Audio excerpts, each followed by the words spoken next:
গত কয়েক মাসে ডলারের মূল্য বৃদ্ধির সাথে পাল্লা দিয়ে বেড়েছে বেশিরভাগ নিত্যপণ্যের দাম। এমন পরিস্থিতিতে নতুন বাজেট নিয়ে আশায় ছিল সাধারণ মানুষ।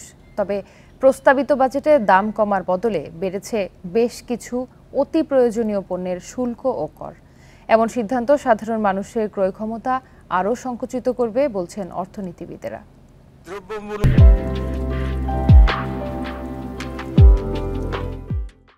সকলের ক্রয় ক্ষমতার মধ্যে রাখার জন্য সর্বাত্মক প্রচেষ্টা চালিয়ে যাওয়া। গত 15 মাস ধরে দেশে মূল্যস্ফীতি 9%-এর উপরে। তাই এবারের বাজেটে মূল্যস্ফীতি নিয়ন্ত্রণে সবচেয়ে বেশি গুরুত্ব দিচ্ছে সরকার। ধান, চাল, ডাল সহ নিত্য প্রয়োজনীয় বেশ কিছু পণ্য ও খাদ্যশস্য সরবরাহে উৎসে কর 2% থেকে কমিয়ে 1% করা হয়েছে। তবে কিছু ক্ষেত্রে নতুন বাধ্যবাধকতা আরোপে বাড়ছে করের চাপ। উচ্চ মূল্যস্ফীতির পরেও বাজেটে বাড়েনি করমুক্ত আয়সীমা। কর হারেও কোনো ছাড় নেই।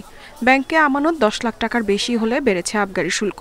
আইসক্রিম, জুসের পাশাপাশি অনেক গৃহস্থালী পণ্যেরও দাম বাড়ানো হয়েছে। বিনোদন সেবায় দ্বিগুণ হয়েছে ভ্যাট। এমনকি মোবাইল ফোন ব্যবহারেও বেড়েছে কর হার। তাই এবারের বাজেটে বিপাকে সাধারণ মানুষ। বাজেট তো বাজেটের মতোই হয়, তাই না?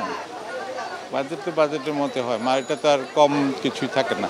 বাচ্চা থাকার মতন খাওয়া দাওয়ার কিছুই নাই, সব কিছু দাম বেশি। আমরা সারা রোজে কাজ করি 500 টাকা দাম করতে বাজার হয় না। বাজারে গেলে নিম্ন 1000 টাকা লাগে।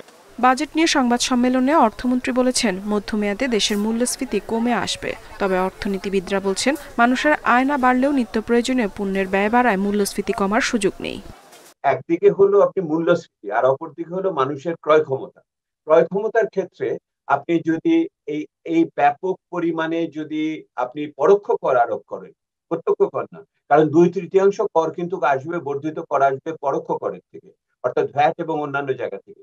তাহলে এটা হলো যে মানুষের তার আয় নির্বিশেষে তাকে এই কর দিতে হবে বা কিনে খেতে হবে। গুরুত্বপূর্ণ সময়গুলোতে দেখা গেছে নিত্য প্রয়োজনীয় পণ্যের উপরেও কিন্তু করগুলো, আমদানি কর কিন্তু ধার্য ছিল এবং সেগুলোকে কিন্তু অ্যাডজাস্ট করার একটা সুযোগ ছিল, যেটা আমরা হয়তো এখন দেখছি যে সেটার উদ্যোগ নেওয়া হচ্ছে। কিন্তু এইটা যদি আগে থেকে করা হতো তাহলে কিন্তু তার এফেক্টটা আমরা আগে থেকে আরও পেতাম এবং আমাদের হয়তো এরকম একটা উচ্চ মূল্যস্ফীতির মধ্যে দিয়ে আরও বেশ কিছু সময় যেতে হবে। বাজেট বক্তব্যে আগামীতে ব্যয় সংকোচন নীতি অবলম্বন করার কথা বলেছেন অর্থমন্ত্রী।